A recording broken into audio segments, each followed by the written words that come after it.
Hello, I'm Severin Suzuki speaking for ECHO, the Environmental Children's Organization. We're a group of 12 and 13-year-olds trying to make a difference. Vanessa Seti, Morgan Geisler, Michelle Quigg, and me. We've raised all the money to come here ourselves, to come 5,000 miles to tell you adults you must change your ways. Coming up here today, I have no hidden agenda. I am fighting for my future. Losing my future is not like losing an election or a few points on the stock market. I am here to speak for all generations to come. I am here to speak on behalf of the starving children around the world whose cries go unheard. I am here to speak for the countless animals dying across this planet because they have nowhere left to go. I am afraid to go out in the sun now because of the holes in our ozone. I am afraid to breathe the air because I don't know what chemicals are in it. I used to go fishing in Vancouver, my home, with my dad, until just a few years ago we found the fish full of cancers. And now we hear of animals and plants going extinct, every day vanishing forever. In my life, I have dreamt of seeing the great herds of wild animals, jungles and rainforests full of birds and butterflies. But now I wonder if they will even exist for my children to see. Did you have to worry of these things when you were my age? All this is happening before our eyes, and yet we act as if we have all the time we want and all the solutions. I'm only a child, and I don't have all the solutions. But I want you to realize, neither do you. You don't know how to fix the holes in our ozone layer.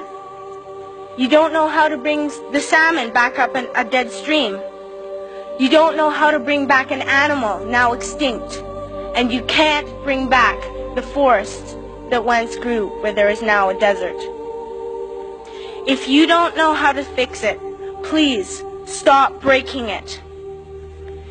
Here, you may be delegates of your government, business people, organizers, reporters, or politicians, but really, your mothers and fathers, sisters and brothers, aunts and uncles, and all of you are someone's child. I'm only a child, yet I know we are all part of a family, 5 billion strong, in fact 30 million species strong, and borders and governments will never change that.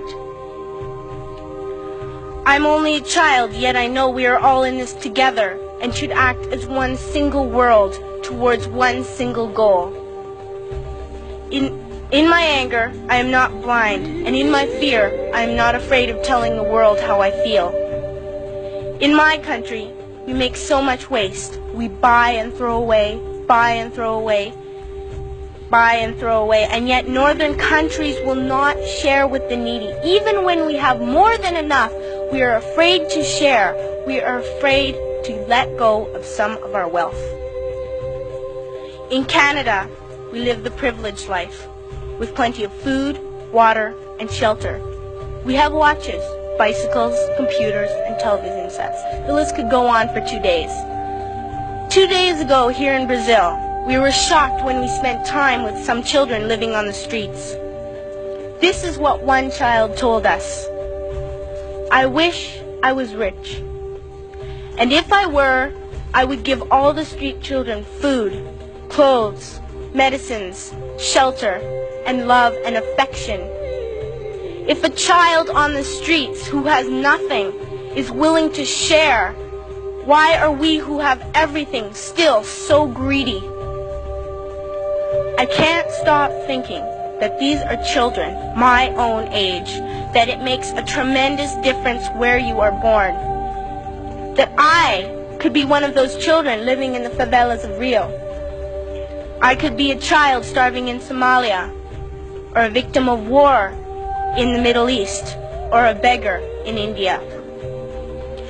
I am only a child, yet I know if all the money spent on war was spent on finding environmental answers, ending poverty, and finding treaties, what a wonderful place this earth would be.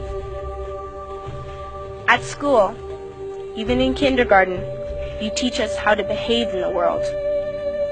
You teach us to not to fight with others, to work things out, to respect others, to clean up our mess, not to hurt other creatures, to share, not be greedy. Then why do you go out and do the things you tell us not to do? Do not forget why you are attending these conferences, who you're doing this for. We are your own children. You are deciding what kind of a world we are growing up in. Parents should be able to comfort their children by saying, everything's going to be all right. It's not the end of the world, and we're doing the best we can. But I don't think you can say that to us anymore.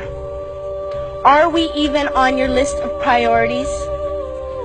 My dad always says, you are what you do, not what you say.